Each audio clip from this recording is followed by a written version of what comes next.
Right, we're back live with you tonight here on In Focus. Let's start here now. President Cyril Ramphosa is expected to join 5 other African heads of state on a peace mission to Ukraine and Russia, where he will meet his counterpart, President Volodymyr Zelensky, as well as Vladimir Putin. The peace mission has been mandated by the African Union, but comes as South Africa threads a fine line between the West and its Brics partners.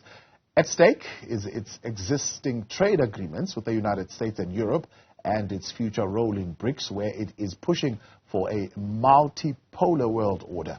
Govan Whittles takes a look. President Cyril Ramaphosa will join other African heads of state, while he says South Africa is being bullied into picking a side in the Russia-Ukraine conflict. Some countries, including our own, are being threatened with penalties for pursuing an independent foreign policy and for adopting a position of non-alignment. We have not forgotten the terrible, brutal legacy of first having our own continent carved up and colonized by European countries, only to find ourselves once more being pawns on a chessboard during the Cold War. We are not going back to that history. We refuse to go back to that period in history. On one hand, South Africa is championing a new multipolar world order through its Brics alliance, which is potentially launching a currency to compete with the US dollar.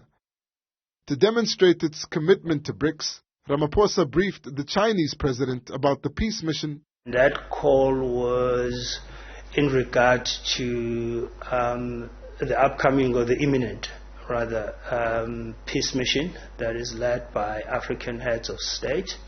President Ramaphosa was briefing his counterpart.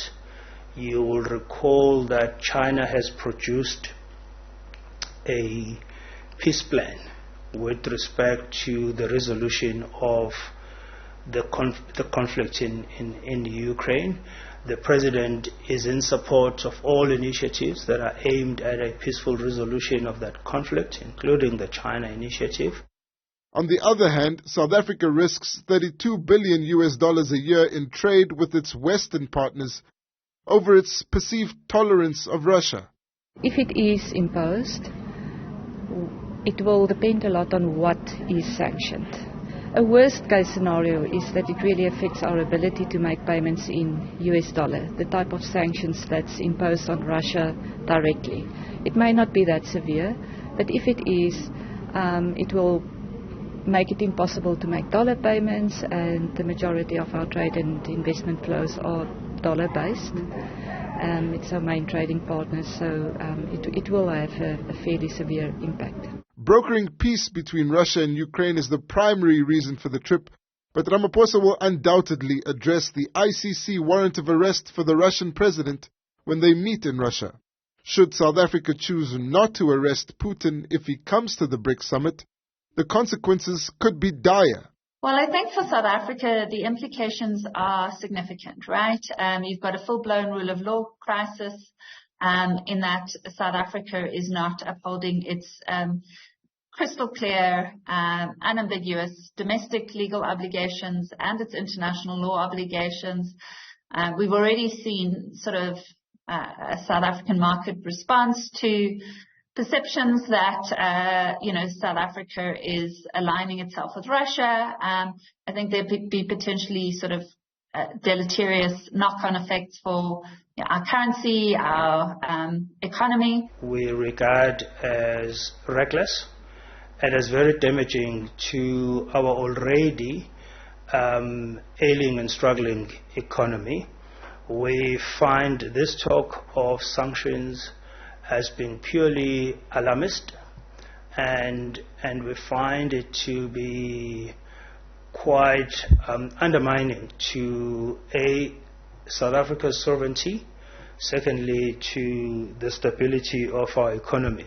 There is no evidence whatsoever to point to any emergence of sanctions from any country or even from the United Nations Security Council, which is the only authority to institute global sanctions, if you like.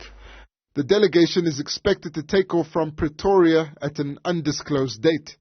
And while the peace mission is underway, a retired judge is investigating whether South Africa supplied arms to Russia through its Lady R vessel to use in this same conflict. The panel will interact with all concerned role players on the matter. The panel will also seek to hear from interested parties with any information that will assist its investigation. The trip will be a crucial measure of the influence of the African Union, which seeks to elevate its authority on the global stage. For Newzroom Afrika on Channel 405, I'm Govan Whittles in Pretoria.